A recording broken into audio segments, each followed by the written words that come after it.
What's up, everyone? Welcome back to Every Week We Follow. Today we have got our Bologna second leg preview at Villa Park on Thursday, the 16th of April at 8 p.m. under the lights. Waiting for that atmosphere. Gary, I am so freaking excited to go to this game.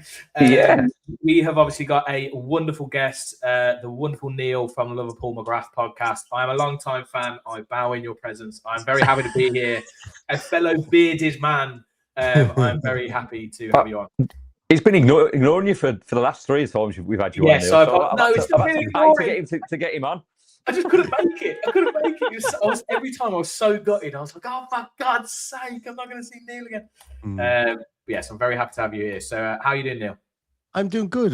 Happy to be here as well, guys. And also, it's always good to be able to talk about a European quarterfinal, bring the tie back home and having a 2-goal lead. It's not, by all means, it's not a guarantee that we go through, but put it this way, I prefer to be looking at that lead than looking for it. So looking forward to chatting to you guys about it today for sure. Yeah, brilliant. Thanks. Obviously, let's get back quickly on reflecting on that first leg. Obviously, could have been that 2-1. It actually could have been a lot worse in general, if I'm honest. That first half, we could have been 2-3 down. It was first half was not good, man. But we managed to get the result. We got over the line, and that goal in that 95th minute was, in my opinion, is huge. Just because Bologna are on, they've won 7 straight away wins in the last 7 games. So in all competitions, they're not going to be a walkover, is what I'll say. Absolutely won't be. No, some good players. I think one of the biggest talking points for this game is it's probably going to be the fact that John Lusemi is going to be out. Like he's a very good centre half. Like give me him next year. He's a very, very good centre half. The booking he took was actually it was one of those ones you kind of have to do it. And he took that yellow card and he's going to be out. And I think that leaves them with a huge, huge hole. Probably ends up with Hegum maybe moving into that position in there, and then they bring in. I don't really know how they're going to shuffle it about, but because they're also missing Norwegian guys. What is it, Helland? I think his name is. They can play centre half too, so it will be interesting to see what they do there at that centre half position. But as you mentioned, the tie itself, the last day was topsy-turvy. The first half, obviously, when they have that goal and then it's ruled out for offside, and then something else then that happened direct. Oh yeah, the one that came off the crossbar then, and comes down at a weird angle and doesn't go over the line. And then when Villa scored, that was the thing though. When Villa scored, I kind of went, yeah, we're going to go and win this one now. I think this is just they were kind of like the kicks up the arse that we needed. So Villa did go on and they did win it, albeit that Jonathan Rowe had something to say later on as well. But 2-goal lead. It's difficult as well going playing a European game directly after almost a 3-week break. Yeah. So I think that did tie in with that first half, that lazy first half performance that we had. And obviously Bologna had played that weekend previous, so there would have been potentially a bit more match sharpness there in that aspect. But as the game went on, Villa looked the better team. And as I said, the scoreline says it all then after that. Yeah, once we went 2-0 up, we just kind of really came out of our shell. It's almost like Emery, whether it was an Emery decision, it was very much kind of, we're going for the jugular now. These guys are there for the taking. That's how it felt. Rowe, what a performance that was. Like he's a brilliant player. Everyone's now going, let's sign Rowe. I haven't actually seen enough for him consistently to know how good he is long term, like over the course of the season. I don't know if you know any more about his performances, Neil, or whether he's any. The thing with Jonathan Rowe has always been a really good player. I think I respect an awful lot of what he's done in deciding to go from Norwich to Marseille first of all, and then Marseille to Bologna. Marseille didn't really work out, but like he's a young player. He's got an awful lot of talent, and I'd like to see an awful lot more young players do that instead of waiting around at a club, maybe going on loads of loans until you're 23, 24, and then. That's an easy route for me. Like you say, not digging anyone out here, but you sign a 5-year contract at Chelsea when you're maybe 19 years of age, And then in the back of your mind, you're kind of going, right, I can sit here for until 23. I can do a couple of loans at Peterborough or wherever. And then I can come back at 23 and sure, somebody will sign me. Maybe a team that's been promoted will sign me. I'll have 3 good years down the lower leagues, or I'll get a top championship team to sign me. And what Jonathan Rowe did, and I know it's not the same coming from the Chelsea Academy or wherever, but what Jonathan Rowe did was he was starting at Norwich. He was causing a storm at Norwich. Lots of big English teams were in for him. But he went, I want to go and I want to play and I want to further my mind and my experience and learn a different game essentially as you do going out into the continent. And he's done that in such a way whereby, you know, sometimes out of sight, it can sometimes be out of sight, out of mind, but also when you come back and you have a performance like he did against Aston Villa, teams are looking at you in the Premier League going, well, that's the 4th best team in England at the moment. You know, that's arguably top 10 team in the world, in Europe at the moment. You know, so if he can do it against them, you know, is there question marks over his mentality though? Because didn't Marseille, wasn't he involved in a massive bar fight or something that kind of? No, I will say Marseille is a basket case. Like Marseille is a basket case of the club. Like, so we have to bear that in mind. Like, lest we forget when we signed Morgan Sanson, Marseille fans set their training ground on fire. So that is. We have to bear that in mind. And Roberto De Zerbi was over them, who I think is a firecracker. You know, he's just at any moment he's going to fly off the handle. You know, so he doesn't have the emotional security I think that somebody like Unai Emery would have, or even if an Vincenzo Italiano would have. So I think there's probably an awful lot in that. Look, boys will be boys at 21 years of age as well. You know, like. I threw fists at 21. I wouldn't do it at 20. I didn't do it at 25 or 26. You know, so I suppose I'm not saying anything after my antics a couple of weeks ago. I'm just keeping quiet. I'm just asking the question. Just on because obviously you were talking about young players going out on loan and stuff. I mean, Gary, we've talked before about this. Some of the players that we've brought in as well. It's just kind of, it doesn't seem the Unai Emery way for him to bring these young players through. It doesn't seem like that's the way anyway, unless his hands have been tied. What were your thoughts? Obviously, you don't want to go too much over trodden ground, but Gary, what are your thoughts on these kind of young players? Like you said, well, I want to see him playing. You want to see, you know, young players coming through. And I know they were right, but Morgan Rogers, it worked. He experimented. Right, we didn't know him. He put him in. He played and looked at him. He had to, though, right? Remember, he had to, right? He had no choice. But then I look at Alisson, and I know he's been injured, but is he going to get the minutes? There's so many coming and goes. I'd just like to see our scouting system go, yeah, we've targeted this player because we know they're good enough to play first team football. Right? It's like this. The Maggio signing, right? He's young, he's 17, he's a 6'4" monster. They brought him back off international due to playing that pointless friendly in Spain. Is he going to be in and around? Is it that still a next season? Is he going to have a chance? I know there's issues around whether he plays or not. I think that was the plan. It's just, this whole thing with FIFA not being able to fully rubber stamp it for senior football. I think that magically gets sorted in the off season. Yeah, that registration issue. I think that magically gets sorted in the off season. But are we going to use him or look to buy? You know, he's 16. I think he's at the extreme end for me. Like he's 16 years of age. No, he's an absolute horse of a man. You know, he's like when he came on in that game. I watched that friendly. When he came on in that friendly, he was easily the biggest man in the field. Like he was massive. He was literally like a wardrobe running around the place at pace. He was massive, huge. So, like, I do think they're excited about him. I can understand why. Look. There's the. I think it's twofold, and once again, as you mentioned there as well, James. But without going over the trodden ground, I think it's twofold here. I think that Unai Emery would like to have been able to maybe bleed somebody like Garcia in a small bit more. But like when we look at the finances that came out yesterday or 2 days ago, like Villa are still very much in quicksand at the moment. And we're getting out of it, but we're still very much in quicksand. And I think what's happened here is that the element of gamble that he has to make, the gambling he has to do at the moment is gambling more maybe on playing players too much that they risk injury, as opposed to taking them out of the team and leaving a younger player come in. Because like we don't get Champions League football this year. Like the dream's over. You know,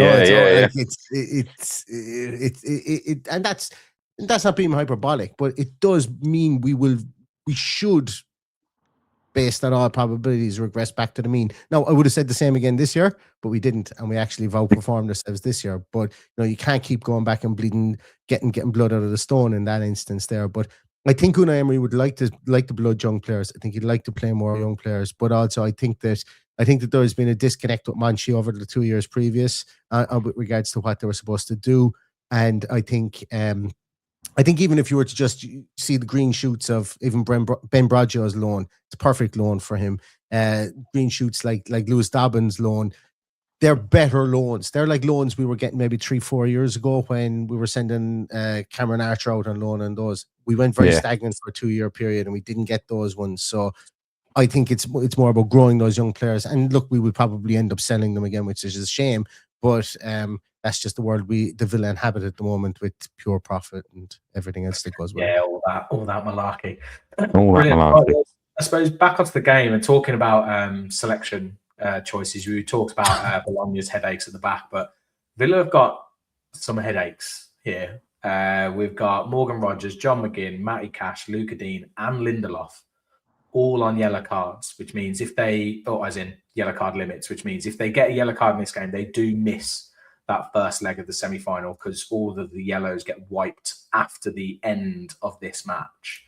We'll get onto your predicted lineup in a second, Gary, but do you think... Let's talk to you, Gary, actually, then, before we get onto your lineup. Yeah. Do you think he makes changes here? Do you think, one of the things I've heard is potentially just Konsa go to right back? Yeah, so I've heard that this week. Me personally, right, I think you stick with it, right? You go out there first 20 minutes, get a couple of goals, and then make changes in game. I think we've got to just get over the line, because if we make too many changes tomorrow, and because the first goal is going to be massively crucial, and if Bologna get it, then we're under pressure, right? And you've got to then bring players on who are then on the yellow card.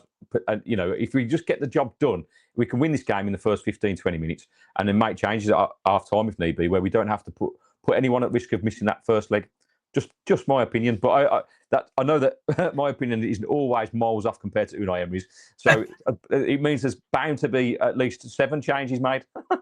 Yeah, it's difficult, isn't it? Because they could, I think they're going to be up for this. They're going to know that they need to come at us, and they need to get an early goal, like you said, to try and quieten the crowd down, change the tie, make it feel very edgy. And if they do that, and if they start picking it back, they were playing some really nice football in that first half, to be fair, at times. Mate, this is the fourth time we've played them in... Rogers picks up a yellow, or McGinn, or something like...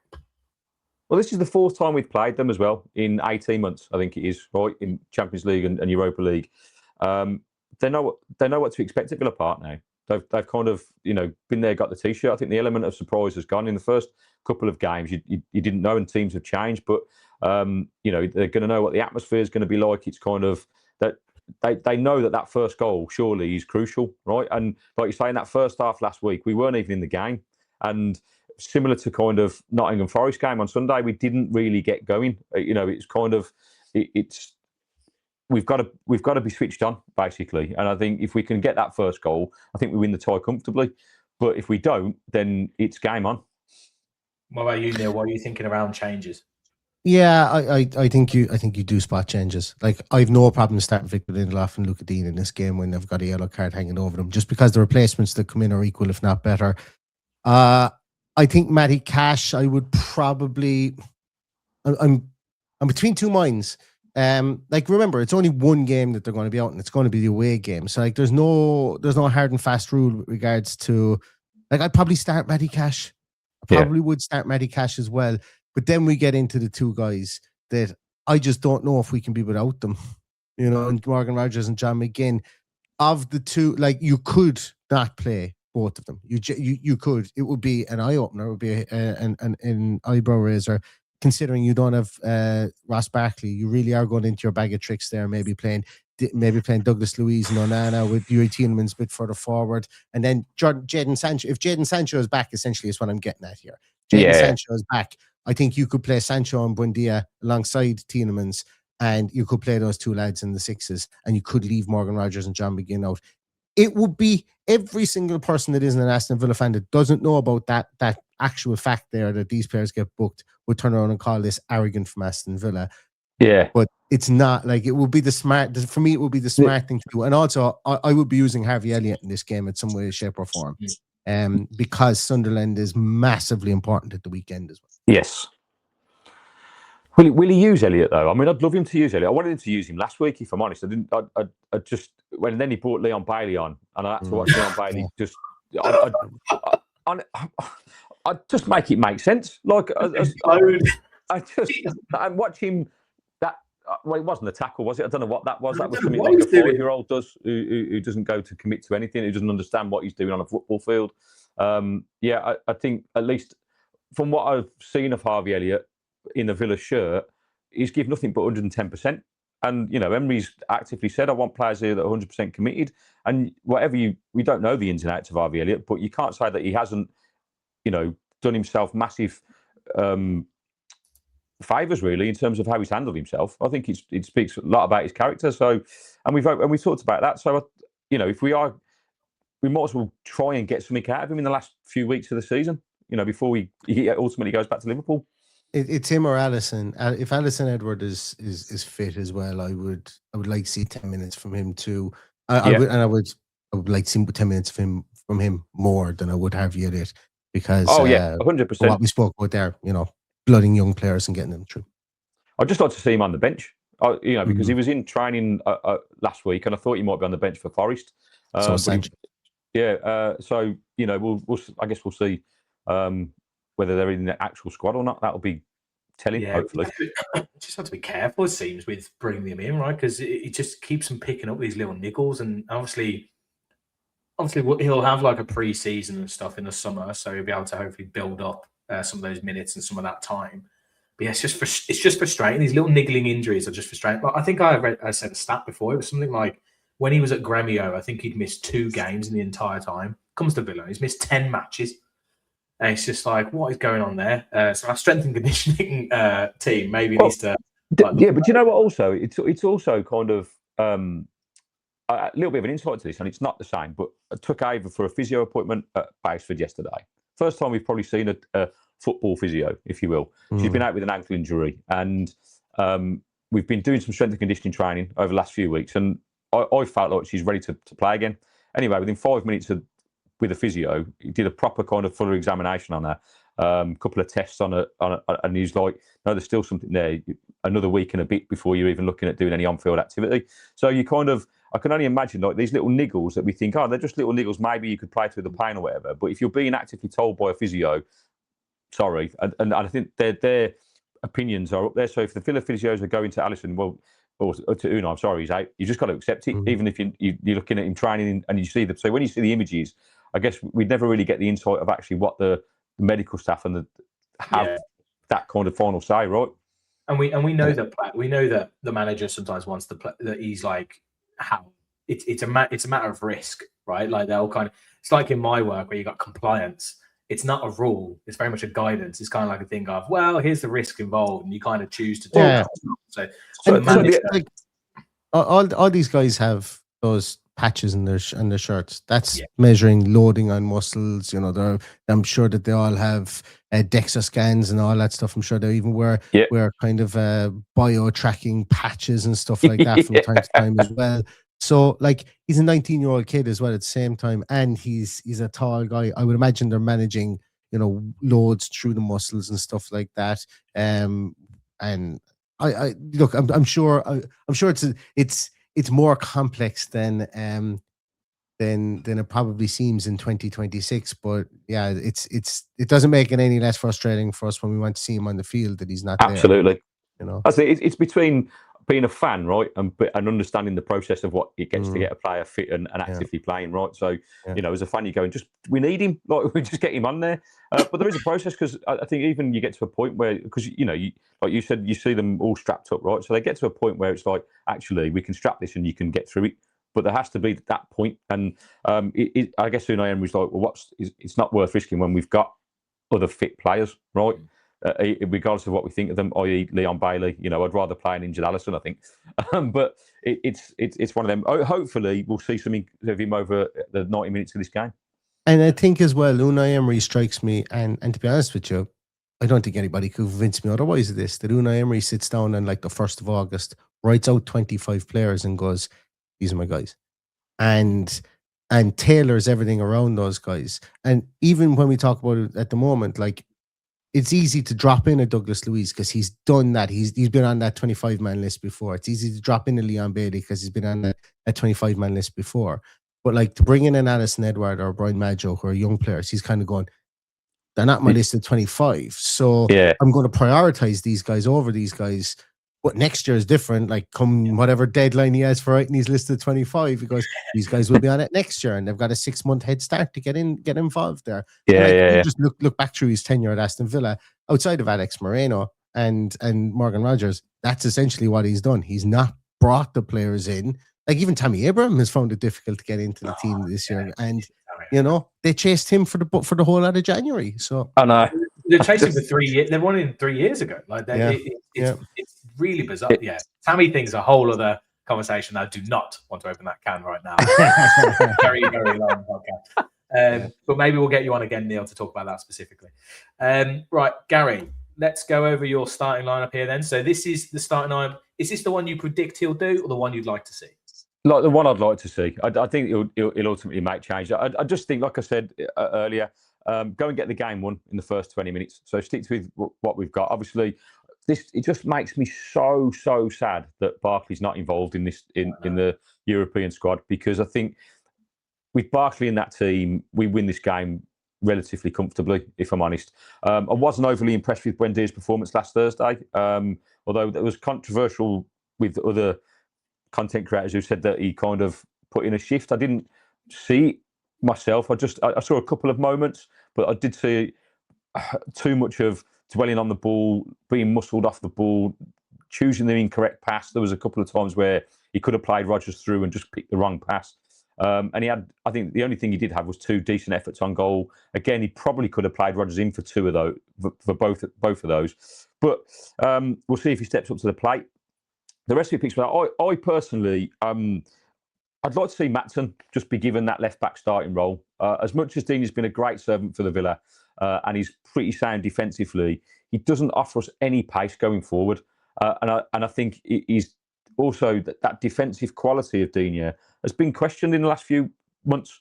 Starting back at Bournemouth, where he was just lost and got and stood still. There was a couple of times against Forest where he was just miles out of position. He'd gone forward and just not got back, and we were so exposed down that side. And I think Maatsen probably has still got a way to go, but has improved massively under Unai Emery in the last kind of 12 months. And I think he just deserves a start because he's like that pace he brings. And I know he's tried playing both of them and put Maatsen further forward as like a left winger, but I think Maatsen works better as a left wing back, in my opinion. So hopefully he gets the nod. But I think Emery will start with Digne. I think that will happen. And I think Lindelof will probably start instead of Konza. But I think just in terms of that's our strongest 11 that we've got that we can put out, I think. And I'd like to just go and get it in the first 20 minutes and be done. And then maybe make substitutions at half time, which is something that Unai Emery never does. So it's obviously not going to happen. But yeah, that's my theory anyway. Your thoughts, Neil, on Gary's starting lineup here? I mean, you just to touch on that, you were talking about Digne and Maatsen. Yeah, defensively, I feel like Maatsen's improved defensively since last season. Digne's probably had kind of like ups and downs a little bit. I see this game as us personally. I see this game as us keeping it quite tight for 60. That's kind of how I see this game, where Emery's probably going to play more kind of counter-attacking. Try and get them on transition. So maybe we do go with Maatsen because it gives us that outlet of pace on the left-hand side. But I see it's almost like potentially Onana and Tielemans or Onana and begin filling in behind and ending up with almost a back 6 at times. That's personally how I see him trying to manage this tie through. I don't think it'll be a pretty game. That's how I kind of see it. But Neil, what are your kind of thoughts on Gary's comments there? Yeah, I agree with you, James. I don't think it's going to be a pretty game. I think this is going to be a managed affair. And Unai Emery is good at doing that. I think that Jadon Sancho, if he's fit, starts. I think he will definitely start. I think they'll want to get minutes into his legs. Like he wasn't out because of a leg injury, so you're going right. Yeah, you should be able to hit the ground running. Excuse the pun, but it was a shoulder injury, obviously, for him. So I think he gets minutes. I think the Maatsen and Digne thing. I think Maatsen starts. Like I will. It's a hill I will die on as well, though, that a bad Digne defensive performance is as good as any defensive performance Maatsen will put in as well. But that's not. Sorry, last year that was the case. This year the case is obviously Maatsen has been an awful lot better. He's been trusted with a lot more game time, and I want him to start. I look. We need that transition plan to come to fruition. We can't have Digne getting to 34 years of age, 35 years of age, running out of contract over the next 2 years, and then Ian Maatsen going, we're not sure of him, and he's 4 years into his Villa career. Maatsen needs to take that brass ring now and make that position his own, and have it as a good complaint to have, where we've got two good left backs who can interchange. At the moment, we do have that, but we want it to be Maatsen first. We want it to flip around, that Maatsen gets the majority of minutes, Digne doesn't. I don't see McGinn and Rodgers starting. I just don't. I see maybe Sancho coming in from McGinn. I see Buendia starting there as well. And maybe Bogard comes in at right back for cash, and maybe he starts Konza in there as well. But I would start Lindelof, as I said previously. No problem starting Lindelof in there. I've no problem starting Digne either. But the main reason for my hypocrisy about what I said previously was the reason I would like to see Maatsen start as well, and why I'm ambiguous between the two, is that I just want Maatsen to become the full-time starter now, because he's more youthful. He's like, the excuses of, okay, he's coming back to the Premier League after being in Germany and after times playing as a kind of a wing back, they're gone. He's in this now. He's in this setup now for 2 years, 3 years, maybe 2 years.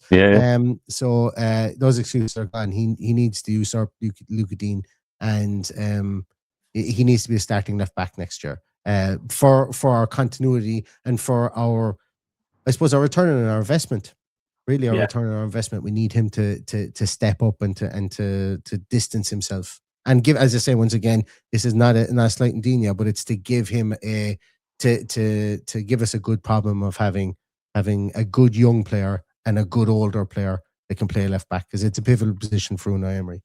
Yeah, no, I agree. I actually, personally, I wonder whether, I know he took a cut, I think, in the summer, Digne, on his wages. I do wonder if he's one that could potentially be sacrificed if a bid came in for him in the summer.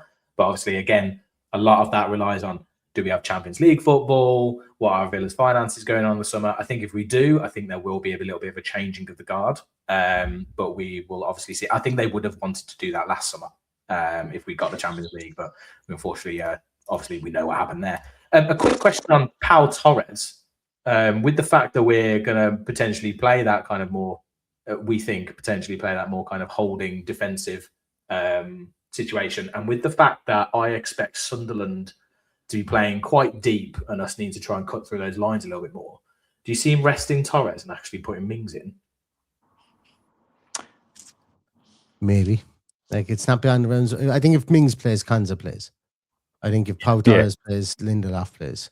I've nothing to base that on. I've no evidence or anything. That is literally just the way my brain is right now. There's I can't back up that statement in any way, shape, or form. It's just my gut feeling. Yeah. Right, it's interesting that Mings didn't even make the bench last week, did he? So he wasn't even in the squad. So I don't know. I've got a feeling that that's not going to happen. I think I don't know if he's willing to use him.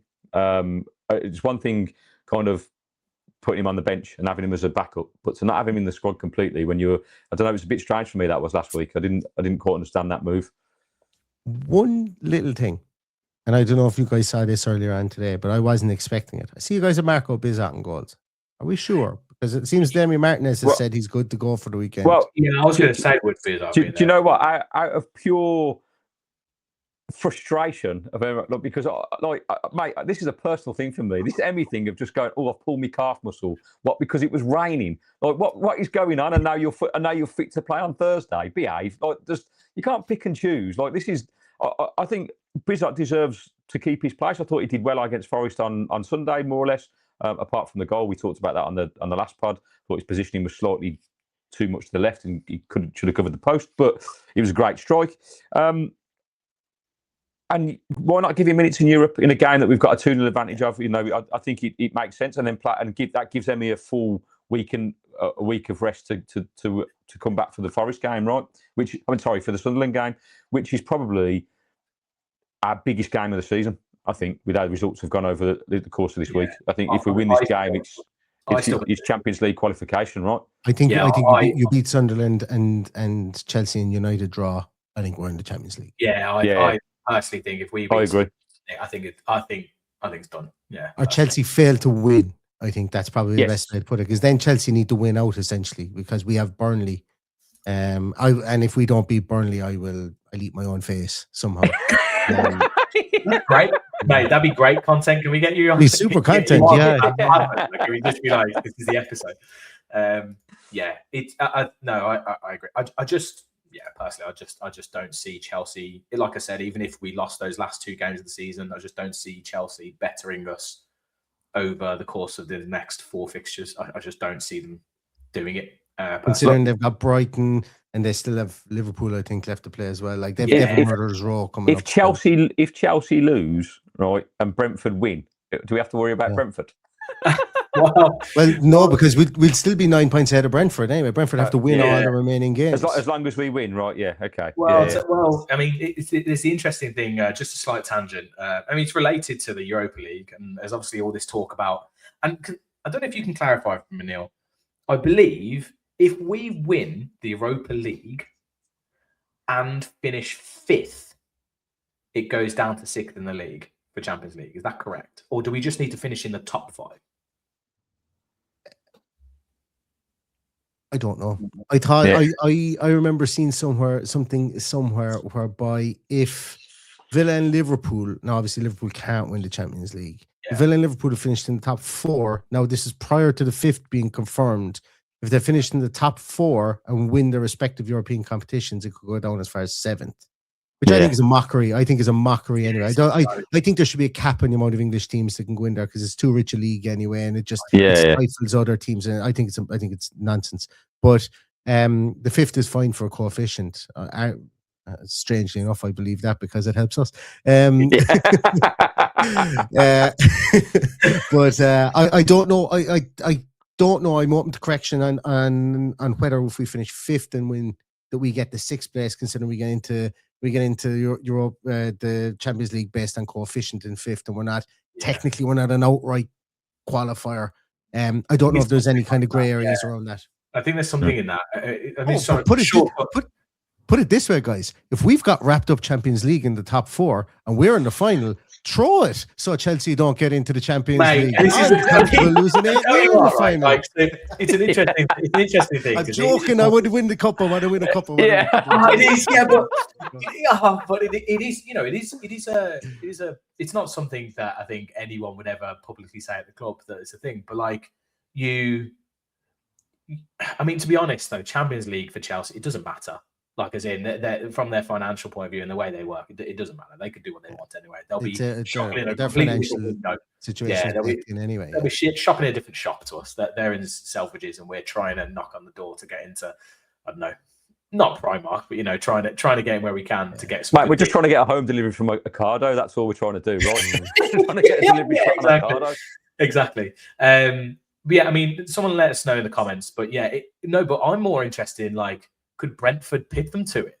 Like, could Brentford pip them into that 6th? That'd be wonderful. Well, Brentford or Everton, they're both on good form. It's kind of Chelsea look like they're struggling. Rosenius looks like he's miles out of his depth. Like, I don't know. Wouldn't it be amazing if Brentford for a full season could say they're the second best team in London? Like, isn't that some turnaround?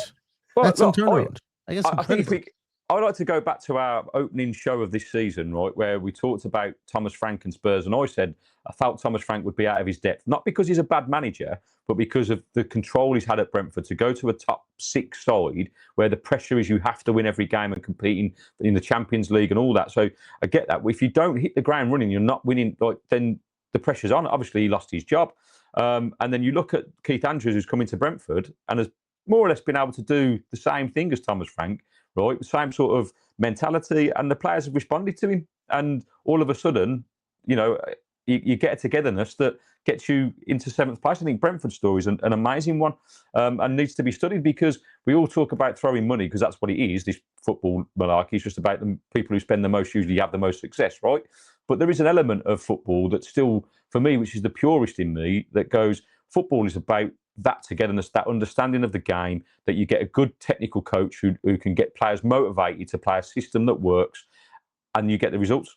That's all. That's all it is. He's getting these millionaire prima donnas to buy into what you're doing, because if they're all good enough in the Premier League, every player that's in a Premier League squad is good enough to play in a Premier League team. Let's be clear at that. It's about the development of that, and that necessary to understand the tactical awareness. To be part of a squad that you're happy to be rotated and be part of something bigger than yourself.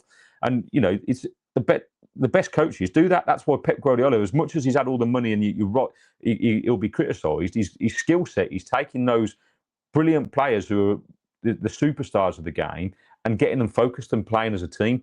That's not an easy thing to do, right? And I think that's shown across the board in the Premier League. I just want to make a correction. I said Brentford would be the 2nd best team in London. Obviously, they'd be the 3rd after Arsenal and Man United. But so it's I just want to make that correction, because I know the comments. I can hear the comments being typed already. Yeah. Oh, Man U. Yeah. I mean, yeah. Personally, obviously, I have a little bit of because I was on Sky Sports, and there was with a Man U fan, and the words that always ring throughout my head at the moment whenever I see Man U struggling is this guy called Bradley Tooth going to me, there's absolutely no way Villa will finish above Man U. Well, I am, oh my God, do I want to finish above, Jesus, do I want to finish above Man U? I think all of us as well, the 90s kind of PTSD as well with Man U, we would... I have a £10 bet with a dad at football from Avers Football, right? Because when we were 11 points ahead of him, he said to me, I'll bet you we finish above you. I was like, I'll take that bet, no problem. And then obviously now we are where we are. Every week at football, he's like, just waiting for my money. You might as well give it me now. Like, it's not over till it's over, sunshine. It's not over till it's over. So when Leeds beat United on Monday, I was watching it, and I shit you not, I celebrated the goals like they were Villa goals. It was exciting. Well, it was a double whammy, wasn't it? It was Man U losing points, Leeds gaining points, Spurs going. I'm just like, this season could be amazing. Right, last thing, onto our predictions then. So for the score now, depends on whether you got your mirroring on, right? So this for me is Villa, and this for me is Bologna. So just make sure you got the right hand going on here. So right hand is Villa. Right. So which one's Villa for you, Neil? Yeah, that's correct. Yeah, cool. Right. Okay, great. Cool. We've all worked it out. Okay, so all at the same time, Villa Bologna, the score that you expect. 3, 2, 1.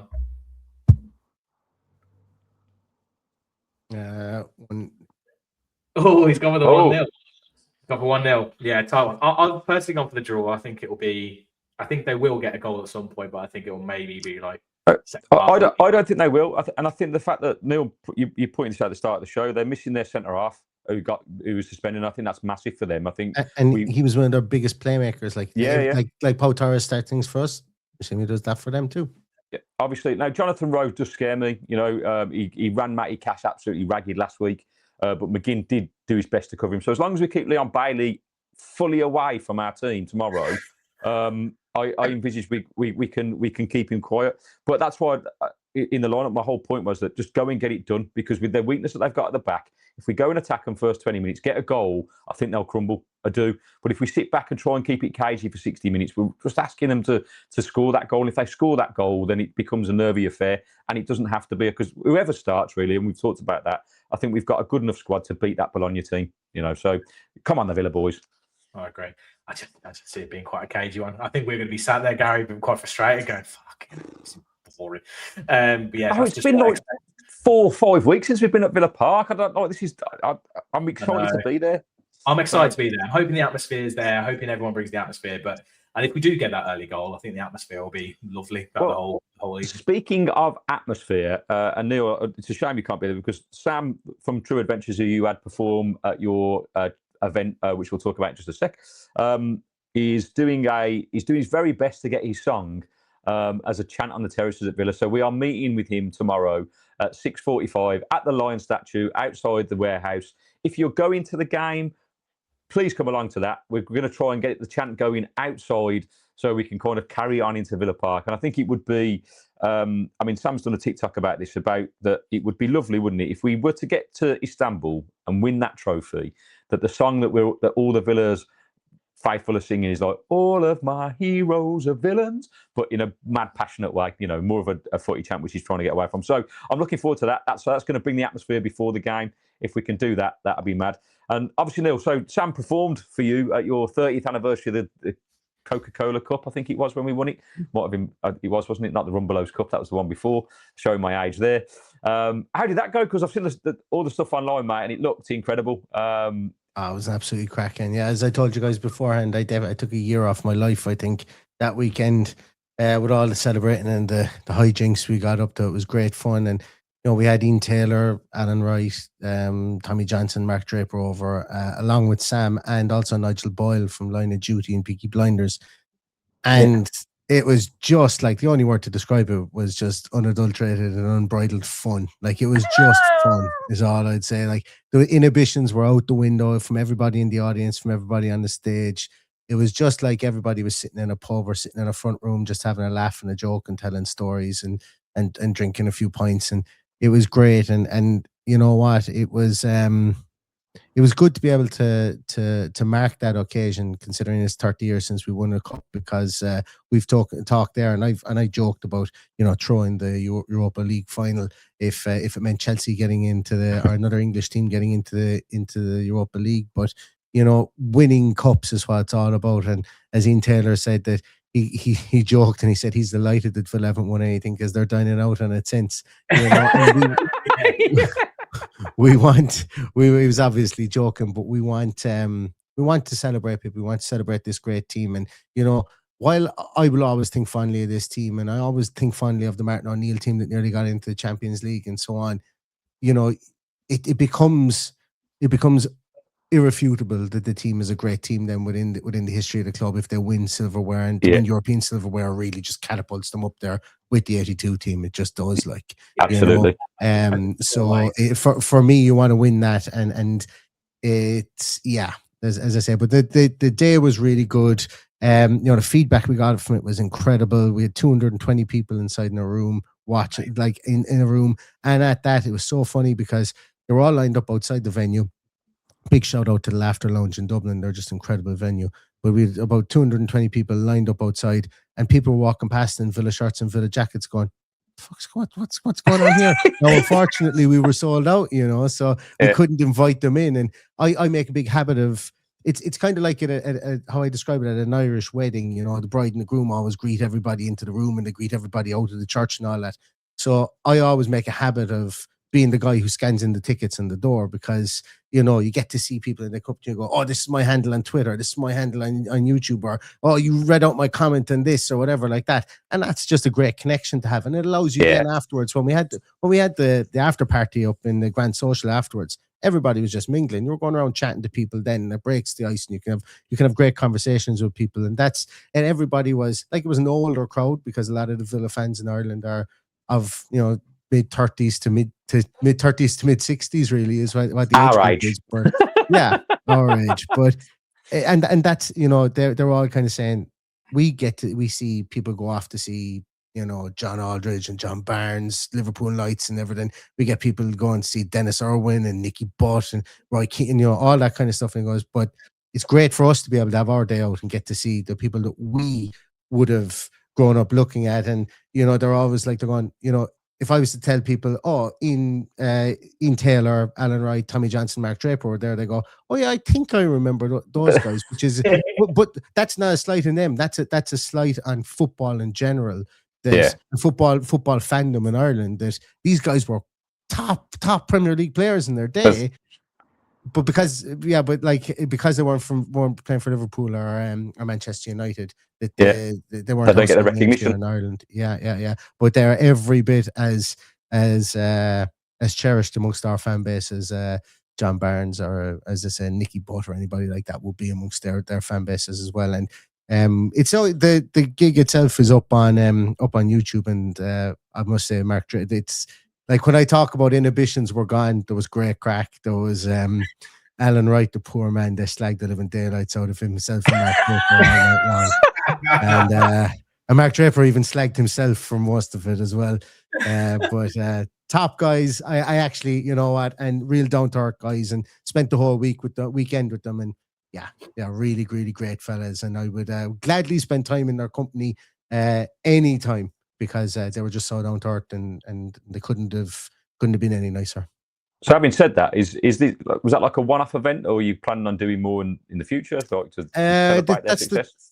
That's the fourth event we've done. So we did an event, Tails came over in 2023, then we did an event with Paul McGrath in 2024, and we did an event in Birmingham in 24 as well with Gary Thompson and Tony Morley.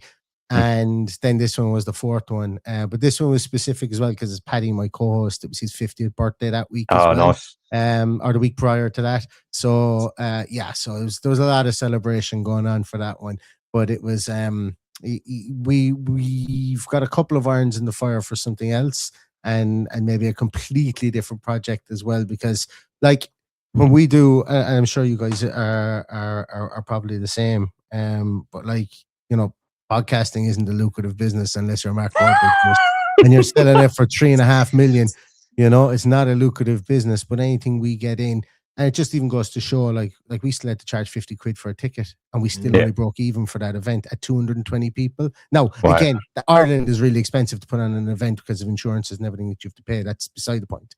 But so the what I'm trying to get at here is that when there's an ad before a YouTube video, the reason for that is not that we're trying to put our kids through college. Well, I'm not that I'm trying to put my kids through college with it or anything. It's because I'm trying to get 4 lads from the UK over into a pub in Ireland for a night to have great crack or something, you know. So and that's kind of, you know, that's why we do the podcast here in Ireland, is because we know there's a fan base here and they don't get these events very often. And if we can supplement a big night out in any way, shape or form, once a year or twice a year or whatever the case is, that's what we're looking to do.